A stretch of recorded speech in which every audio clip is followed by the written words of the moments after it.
and it's extremely well located in an area of extensive infrastructure. That a mine at Santa Tomas can be built. It'll be a very low cost mine, among the lowest cost per unit of copper output annually in the world. $1 billion worth of product per year. A few tens or several tens of millions of dollars.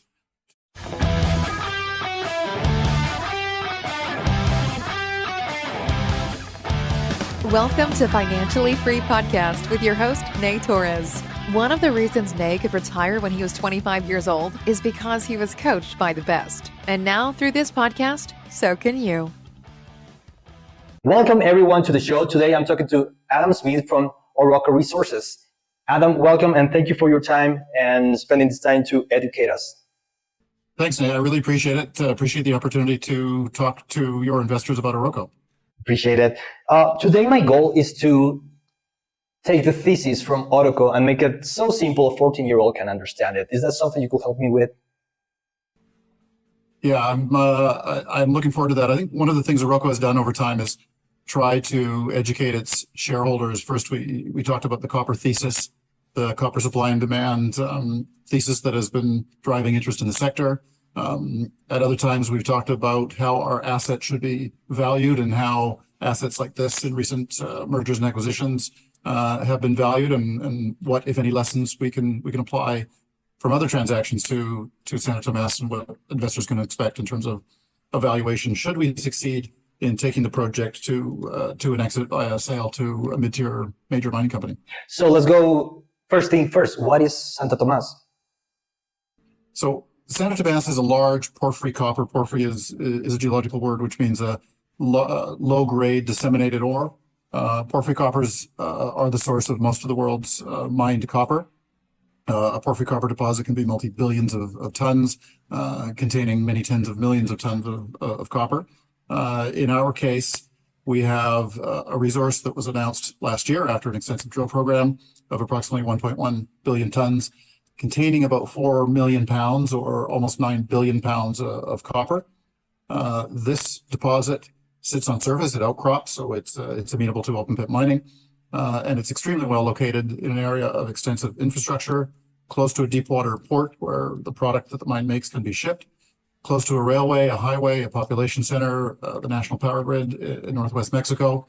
And it's in a region of dedicated infrastructure, transportation networks, rail networks, and a focus on industrial activity called La Entrada al Pacifico, the Pacific Gateway. It is a joint effort between the United States and Mexico to create an infrastructure-rich location whereby goods from the United States, for instance, can be exported via a port.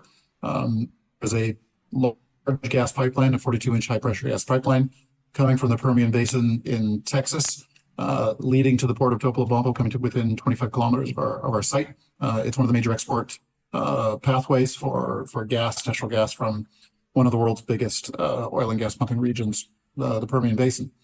That's just one example of the many industrial activities that La Entrada al Pacifico supports, and a good example of infrastructure that is would be symbiotic to an operation like ours.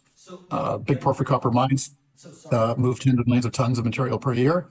They need a lot of energy. That gas pipeline from the Permian is very supportive of what we would be doing at Santa Tomas, or what a developer would be needing at Santa Tomas. The railway, the port, the highway, all very supportive of this project. So it's a big copper deposit in an exceedingly good location from an infrastructure perspective and from a cultural perspective. It's a mining friendly region.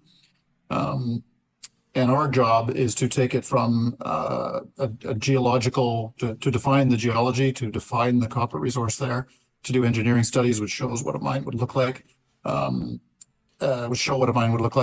as well as to do the cultural work, the community relationships with senior levels of government who would be providing permits, and to get this asset to a point where it's de-risked from the perspective of a possible builder, and then attract interest from that builder to acquire the asset, or more likely acquire the company.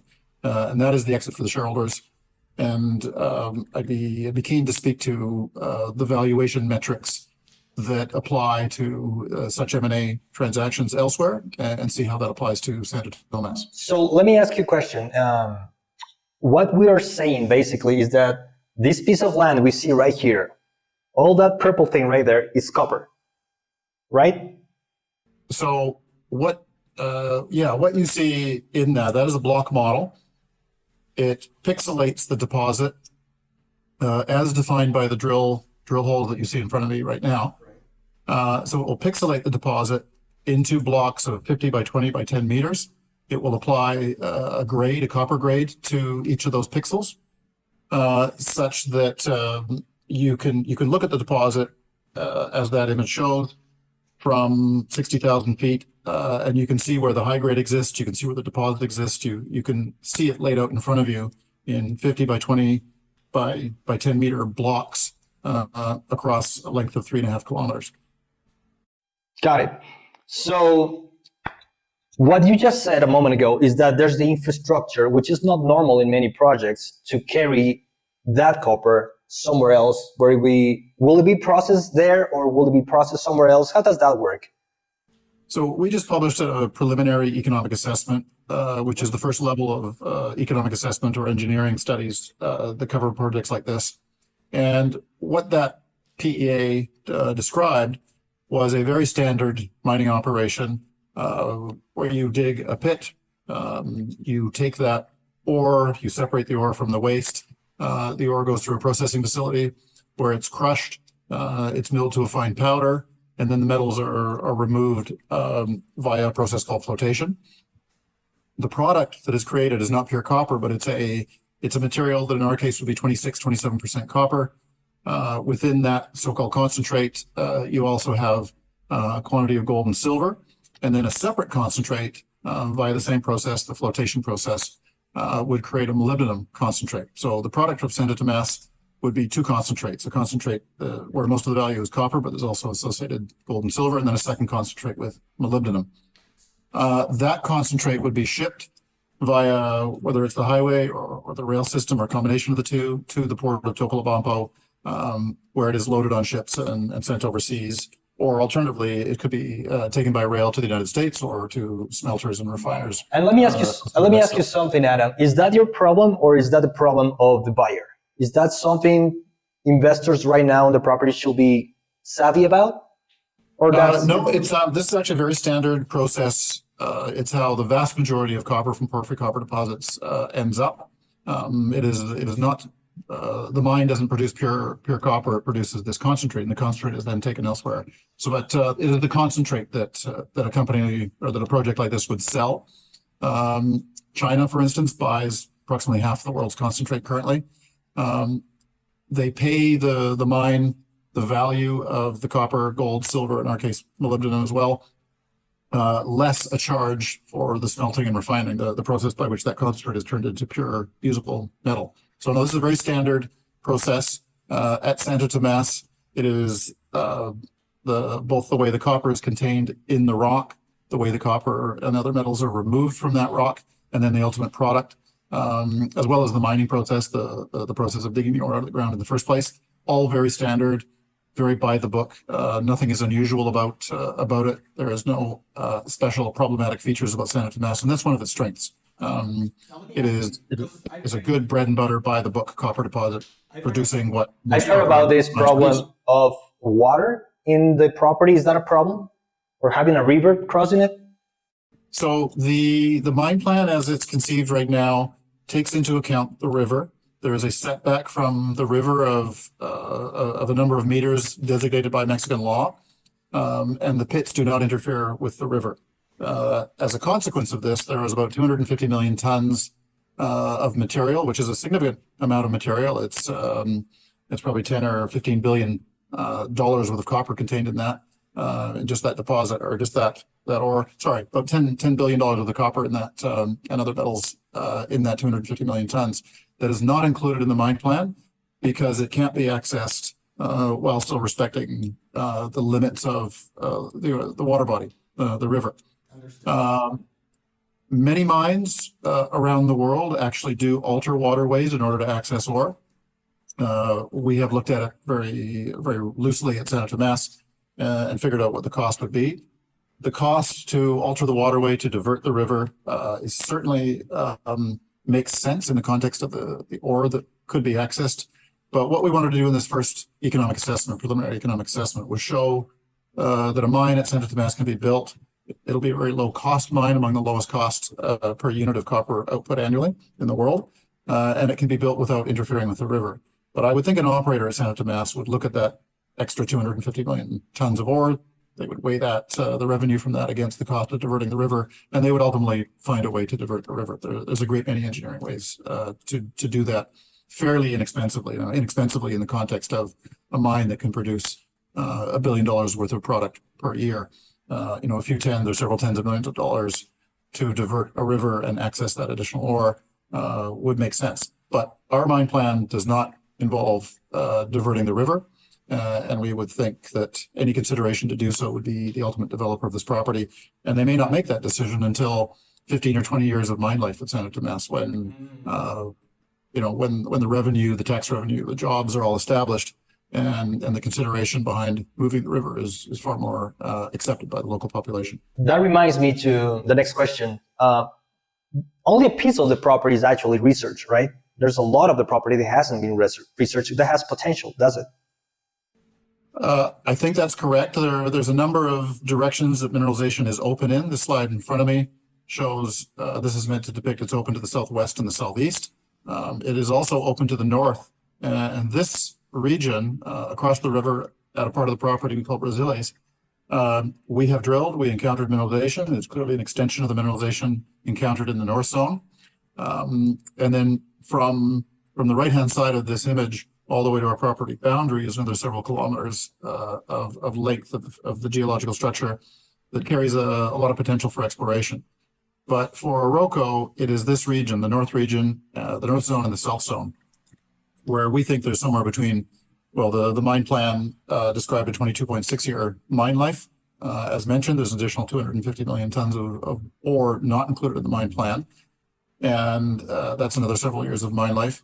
But then there's also parts of the region of the north and south zone that warrant additional drilling that will be the subject of drilling in a phase 2 program, where there's reason to expect that we could expand the resource and expand the mine life. There's a lot of potential at Santa Tomas to expand the resource. We will be focusing on one specific area that in the existing north and south zone in phase 2. And as you can see in this image, we've got this zone between the north and south zone.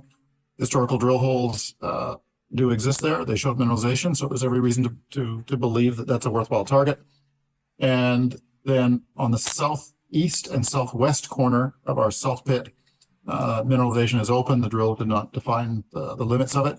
And we've done geophysical work, both the three-dimensional induced polarization, which gives you a look underground, and then surface work, which shows again that that's a worthwhile target for exploration, additional exploration drilling. So yeah, we expect phase 2 carries a possibility, even I would say probability in some ways, of expanding the resource at Santa Tomas. And once we expand 22.6 years, when you get into the third or the fourth decade of a mine life, the way mines are valued with a discounted future cash flow model, by the time you get to the third and fourth decade, the discount that you apply to get the present value of those future cash flows makes those future cash flows not very valuable. So you've really got most of the value in an NPV, a net present value, through the first two and a half decades of mine life. But I think nevertheless, it still is important to show that Santa Tomas could have a longer mine life. Prospective buyers, I think, all else being equal, if they can buy an asset that has multiple additional decades of mine life, even if it doesn't impact the NPV very much, it's still a valuable consideration. And I think Santa Tomas has that potential. So I just thought about a question. Do let me know, please, how it works. So I understand that you have a plan to research and develop this property. Basically, you have a piece of land. You want to make sure you have all this copper so you can sell it. When does the management team stop with the holes, or will it continue indefinitely until it gets bought? Good question. Our phase 2 program is a fairly finite drill program. It will involve fewer meters, fewer holes than the original phase 1 drill program. So the goal here is to get to a point at which you think you've defined the asset sufficiently and de-risked it sufficiently to make it attractive to a buyer. And I think in our case, we have a phase 2 drill program, this 2025 PFS stands for pre-feasibility study, infill and exploration drilling. This is a program, a drill program fairly finite in nature. We know that upon completion of this, we will be able to upgrade the preliminary economic assessment to the next level of study, which is called a pre-feasibility study. And we think that level of study, that amount of drilling at Santa Tomas will be enough on the exploration, the fieldwork side to sufficiently de-risk this from a technical perspective for a buyer.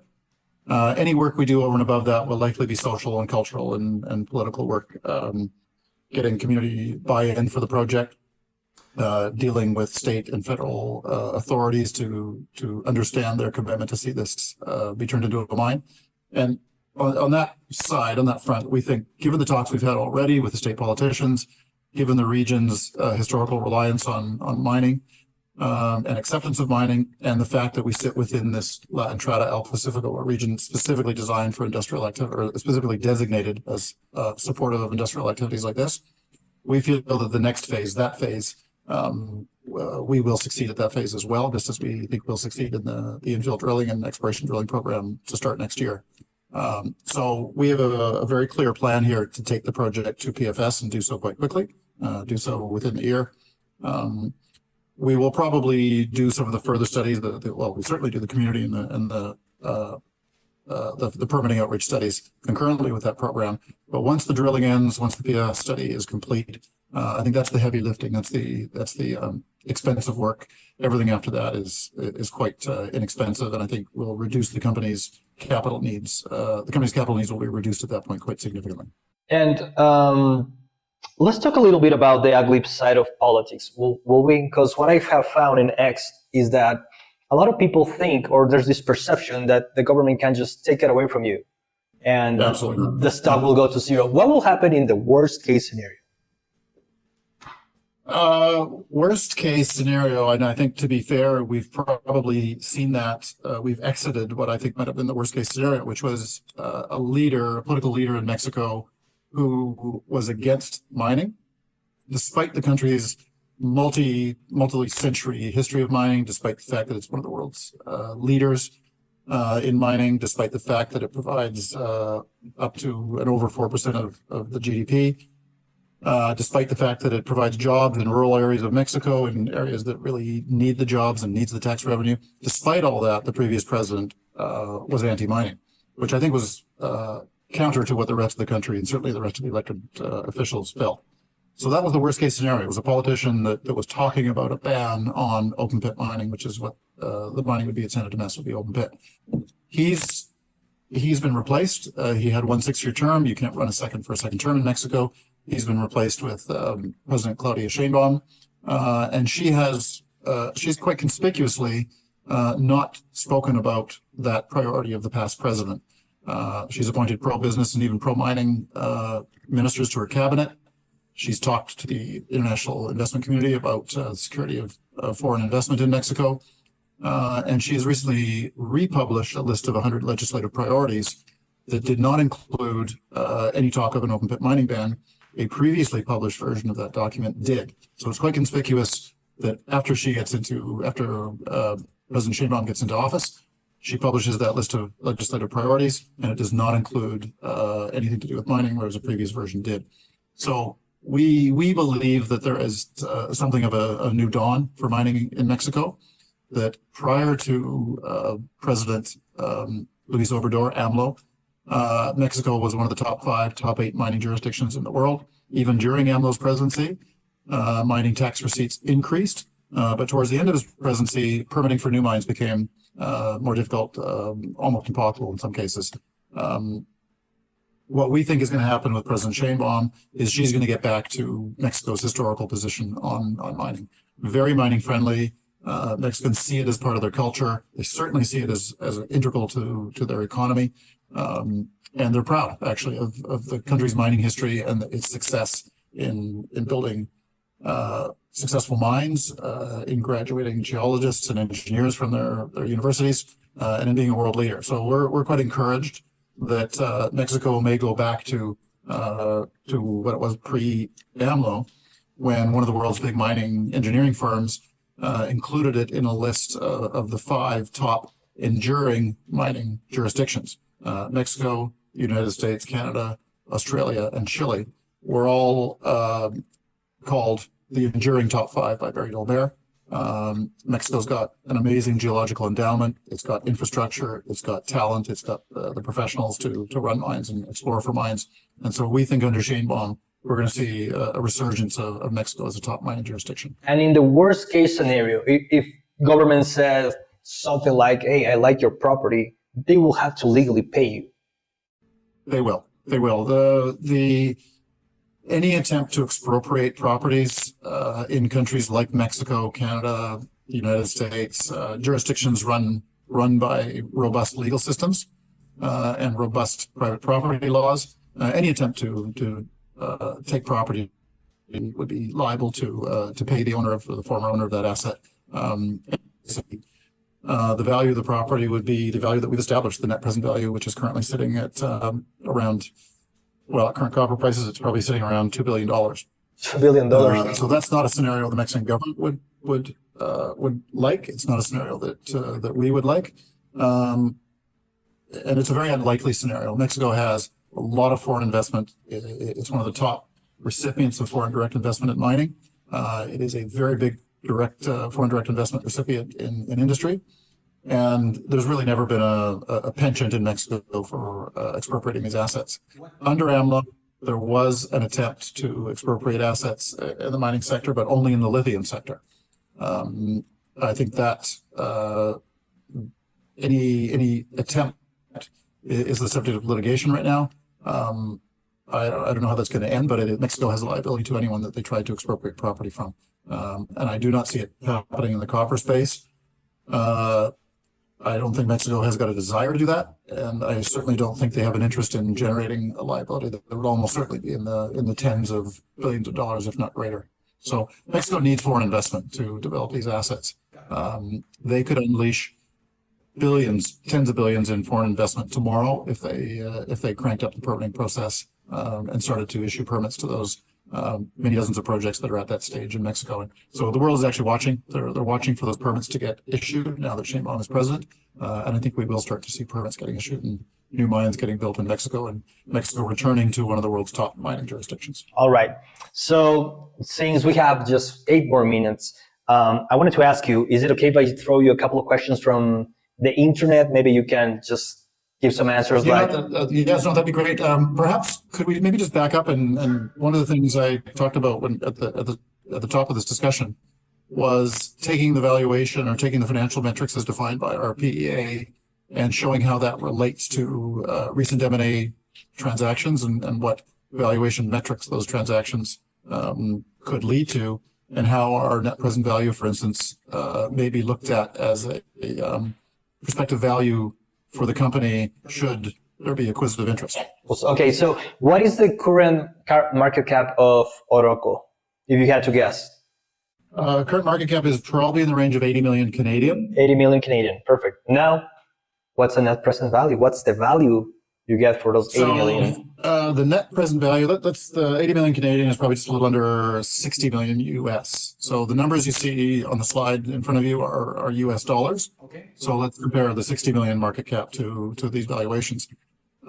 Recent M&A in the copper space, where the big, medium-sized companies are buying assets or merging with each other, has led to the perspective that the copper price used in those transactions to value the assets. The copper price used is in the range of $4.50 per pound, which is a little bit above the current market price for copper, but it is it's a value that is expected in the long term to hold. And if you look at M&A transactions, you try to reverse engineer what price was paid for those assets. It looks like $4.50 copper is what they're using. So in our case, there's a post-tax net present value of 2.147 billion. Let's just round that to 2 billion US, for example. At 2 billion US, if you take recent M&A, it's taken place anywhere from 25 to 60% plus of the net present value of those assets. 40%, let's take a midpoint of a conservative midpoint of 40%. 40% of 2 billion US is 800 million US. 800 million US versus a current 60 billion market cap. Even if you account for Oroco's ownership right now, which sits between 85 and 90% of this asset, and even if you also account for a little extra dilution on a fully diluted basis, well, we've got 243 million shares issued on a fully diluted basis. Let's slide back. We have 283. So let's assume fully diluted 283. Let's add to that because there's gonna be some financing to take us from here to completion of this project. And let's assume a number. And I'm not guiding here. I'm just assuming a number for argument's sake. Let's assume 320 million shares outstanding. If you take an M&A valuation derived from an average of recent transactions at 40% of NPV of 800 million, 800 million US by 320 million shares outstanding gives you a target price of well over, I'm not going to do the math exactly, but it's well in excess of $3 Canadian, somewhere between $3 and $4 Canadian. So Oroco's asset, when looked at through the PEA discounted cash flow model, has a $2 billion value. If you look at recent M&A and take, as an example, a 40% of NPV is what majors are paying for assets like this, that gets you 800 million, divided by 320 million shares outstanding, and you have well in excess of $3, in fact, you're closer to $4 Canadian, versus the current 30 to 35 cent share price. So there's very significant upside in the event of an M&A transaction. And I think everybody quite understands the shortage of copper assets, the belief, the understanding that existing copper mines are going to start to decline or are starting to decline. The world's demand for copper is rising, and we're at a very, very interesting point in history where you can see in this slide, operating mines are going to start to decline. Production from probable new mines will add to it, but in most cases here, demand is going to exceed available mine supply. So quite simply, we need to put a lot of new mines into production to meet future demand. Yet there are vanishingly small numbers of those assets. Big, mature, in good jurisdictions with a clear line of sight to production. There are very, very few of those assets around. I don't have the slide here that shows it, but the discovery rate of new copper reserves and resources has dropped dramatically over the last 30 years to the point where discoveries over the last 5 years, there's really only a handful, and they don't come anywhere near. So what I'm hearing, Adam, is that the longer Oroco takes to sell, the higher the price. I think that's fair. If you look at where copper demand is going, it's said to be on track to double over the next 20 years. Yet we really do not have an ability to produce that much copper. So yeah, something's got to give. That would be, I think, the price of copper. It's expected to rise dramatically. And if you increase the price of copper dramatically and you apply that to our discounted cash flow model, then you see the net present value rise quite quickly. So, but I think Oroco as a management team are quite conscious of the time value of money. We're conscious of the fact that we're going to be finished our technical program largely within a year. And we have our ear to the ground in terms of understanding where majors are in that M&A cycle. They have in recent years been doing a lot of mergers between mergers with existing producing assets, because that's a low risk way of adding copper production and preparing for the future wave of new copper demand. But that consolidation of ownership of the same mines around the world doesn't increase copper production. It just increases a given company's exposure to copper. We also see them making big investments in expanding existing copper mines, but again, you only have so many of those to expand. So at some point, they need to start buying new assets, and the heads of all major mining companies have spoken publicly about the need to do that. So we have our ear to the ground on that. We see some transactions starting to take place. And we know that with every transaction, a relatively significant number of the opportunities are going away. So if you've only got 10 or 15 assets out there that majors can buy, every time one of them is bought, you lose a significant opportunity. So I think that we're starting to see the majors start to talk about those acquisitions.